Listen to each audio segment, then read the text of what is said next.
નમસ્તે. ક્ષ, જ્ઞ અને ઓમની વિશિષ્ટતાઓ વિશે મારે આજ વાત કરવી છે. આ ત્રણેય વિશિષ્ટ વર્ણો છે. વાત એટલા માટે કરવી પડે છે કે આની પહેલાંના વિડીયોમાં મેં ક્ષ અને જ્ઞની વાત કરેલી છે. ત્યારે કેટલાકોએ મને કેટલાક પ્રશ્ન પૂછ્યા છે. કોઈ કે જ્ઞના ઉચ્ચાર ભેદ વિશે પૂછ્યું છે, કોઈ કે ઓમનું અમને સમજાવો ને એવું લખ્યું છે. એટલે મને થયું કે ચલો કરીએ, ફરી વાત કરીએ. તો ક્ષ એટલે ક ખોડો વત્તા શ મૂર્ધન્ય ખોડો વત્તા અ એનો ક્ષ બનેલો છે. એટલે એ જોડાક્ષર છે અને તેનું સ્થાન આમ તો ક વર્ગમાં આવે, તે કંઠ્ય છે, પણ તે કક્કામાં છેલ્લે લખાય છે. છેલ્લે એટલા માટે લખાય છે કે એની આકૃતિ કંઈક સરસ અને જુદી છે. બાકી તો એ કમ આવી જાય એટલે એને કંઈ વિશિષ્ટ સ્થાન મહત્ત્વ આપવાની જરૂર નહોતી. એવી રીતે જ્ઞ એ જ ખોડો વત્તા ય ખોડો વત્તા અનો બનેલો છે. તેથી તે પણ જોડાક્ષર છે અને તેનું સ્થાન ચ વર્ગમાં આવે, તે તાલવ્ય છે. તે પણ કક્કામાં અંતે લખાય છે એટલા માટે કે એનો આકાર પણ બીજા જોડાક્ષરો કરતાં જુદો છે, એટલે એને મહત્ત્વ આપ્યું છે.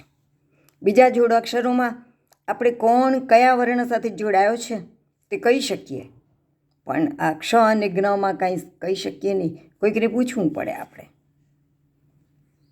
બાકી આપણી વર્ણમાલા તો ળ પાસે પૂરી થઈ જાય છે. ક્ષ અને જ્ઞ એ આપણી વર્ણમાળાના મૂળાક્ષરો નથી, એ તો જોડાક્ષરો છે કે જે ક વર્ગમાં અને ચ વર્ગમાં સમાઈ જાય છે. આ ક્ષ અને જ્ઞ વિશેનો મારો વિડીયો સાંભળીને તેની યુટ્યુબમાં કોઈ જિજ્ઞાસુએ પૂછ્યું કે આ જ્ઞના ઉચ્ચારો કેમ જુદા જુદા છે.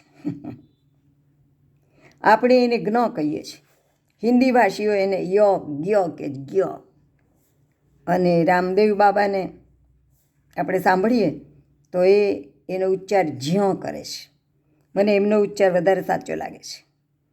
જ્ઞાન, જ્ઞાન, જ્ઞાન એવા 3 ઉચ્ચારો આપણને મળે છે. એક જિજ્ઞાસુએ મને પૂછ્યું કે ઓમ વિશે સમજાવો. તેથી આ નવો વિડીયો મારી અલ્પમતિ અનુસાર બનાવું છું. પહેલી વાત તો એ કે ઓમ કક્કો નામની જે વર્ણમાલા છે એનો અક્ષર નથી. ઓમ કક્કો નામની વર્ણમાળાનો અક્ષર નથી. બીજી વાત એ કે આ જિજ્ઞાસુએ કહ્યું છે કે ઓમ શબ્દ સમજાવો, તો એમને કહીએ કે આ ઓમ શબ્દ નથી પણ અક્ષર છે. ગીતામાં 8મા અધ્યાયના 13મા શ્લોકમાં ભગવાને કહ્યું છે કે ઓમ ઇત્યેકાક્ષરમ બ્રહ્મ. ઓમ એ એકાક્ષર બ્રહ્મ છે. ઓમ વૈદિક મંત્રોચ્ચારનો આરંભનો ઉદ્ગાર છે એવું શબ્દકોશમાં આપ્યું છે. તે પણ જોડાક્ષર છે. અ વત્તા ઉ વત્તા મ નો બનેલો છે. મ ખોડો છે એટલે ઓમ ન બોલાય પણ ઓમ એમ બોલાય. આખી સૃષ્ટિને આટો મારીને આપણી વાચા પાછી આવતી હોય ને એવું લાગે. એનો સાચો ઉચ્ચાર જો આપણે કરીએ ને તો ઘૂંટી ઘૂંટીને ગાવાનો આ મંત્ર છે.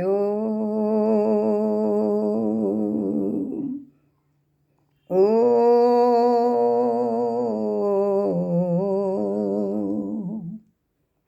છાતીમાં જોર હોય તો લાંબુ ઉચ્ચારણ ઘૂંટી ઘૂંટીને કરી શકાય. તેનું તે અક્ષર તરીકે પણ ઓળખાય છે. જેમ કે ભગવાને 10મા અધ્યાયના 33મા શ્લોકમાં કહ્યું છે કે અક્ષરાણામ અકારોસ્મી. શબ્દકોશમાં પણ મેં અ એટલે વિષ્ણુ એવું લખેલું જોયું છે. તેથી સ્વાભાવિક રીતે ઉ એટલે બ્રહ્મા અને મ એટલે શંકર હશે એમ કલ્પી શકાય. ઓમ જાણે બ્રહ્મા, વિષ્ણુ અને શંકર ભગવાનનો એમ ત્રણેયનો બીજ મંત્ર હોય ને એવું લાગે. સર્જન, પાલન અને સંહાર ત્રણેયના કરનાર અપરિમેય શક્તિવાળા પરમાત્માને વર્ણવવો કેવી રીતે? એ તો અવર્ણનીય અને અપરિમેય છે. તેથી તેનું નાનું પણ મોટા ગજાનું છતાં નાનકું એવું નામ વેદમાં કલ્પાયું ઓમ. તેથી તે ઈશ્વરવાચક અક્ષર છે. અને તેનું લિંગ કોઈ પૂછે તો એનું લિંગ છે પુલ્લિંગ. ભગવાને ગીતાના 17 અધ્યાયના 23મા શ્લોકમાં 17મા અધ્યાયના 23મા શ્લોકમાં કહ્યું છે કે ઓમ તત્સદિતિ નિર્દેશો બ્રહ્મણસ્ત્રિવિધ સ્મૃત બ્રાહ્મણાસ્તેન વેદાશ્ચ યજ્ઞાશ્ચ વિહિતા પુરા. અર્થાત ઓમ તત્સત આ 3 શબ્દો બ્રહ્મના વાચક છે. તેના વડે પૂર્વે બ્રાહ્મણો, વેદો અને યજ્ઞો નિર્મિત થયા છે. તસ્માદો મિત્યુદારુત્ય યજ્ઞદાન તપઃ ક્રિયા પ્રવર્તન્તે વિધાનોક્તઃ સતતમ બ્રહ્મવાદિનાં. તસ્માદો મિત્યુદારુત્ય યજ્ઞદાન તપઃ ક્રિયા પ્રવર્તન્તે વિધાનોક્તઃ સતતમ બ્રહ્મવાદિનાં. 17મા અધ્યાયના 24મા શ્લોકમાં એમ કહ્યું છે. એનો અર્થ એમ થાય કે માટે બ્રહ્મવાદી મનુષ્યો ઓમ એવો ઉચ્ચાર કરીને યજ્ઞ, દાન, તપ વગેરે શાસ્ત્રવિહિત ક્રિયાઓમાં પ્રવૃત્ત થાય છે. 8મા અધ્યાયના 13મા શ્લોકમાં કહ્યું છે કે ઓમ ઇત્યેકાક્ષરમ બ્રહ્મ વ્યાહરન મામનુસ્મરન યઃ પ્રયાતિ ત્યજન દેહમ સ યાતિ પરમામ ગતિમ. અર્થાત જે પુરુષ ઓમ એવા એકાક્ષર બ્રહ્મનું ઉચ્ચારણ કરતો અને મારું સ્મરણ કરતો દેહ ત્યજીને પ્રયાણ કરે છે તે પરમ ગતિને પામે છે. 10મા અધ્યાય વિભૂતિ યોગમાં ભગવાન શ્રી કૃષ્ણ બોલ્યા છે કે ગિરામસ્મેકમક્ષરમ. 10મા અધ્યાયનો 25મો શ્લોક છે, એનું આ એક ચરણ છે. અર્થાત સંધિ છૂટી પાડીએ તો તરત સમજાશે. ગિરામ અસ્મિ એકમ અક્ષરમ. ગિરામ એટલે વાણીમાં, અસ્મિ એટલે હું છું, એકમ અક્ષરમ એટલે એકાક્ષર હું છું. આ એકાક્ષર એટલે ઓમ. ઓમ ઇત્યેકાક્ષરમ બ્રહ્મ. તો ઓમ એટલે એકાક્ષર બ્રહ્મ.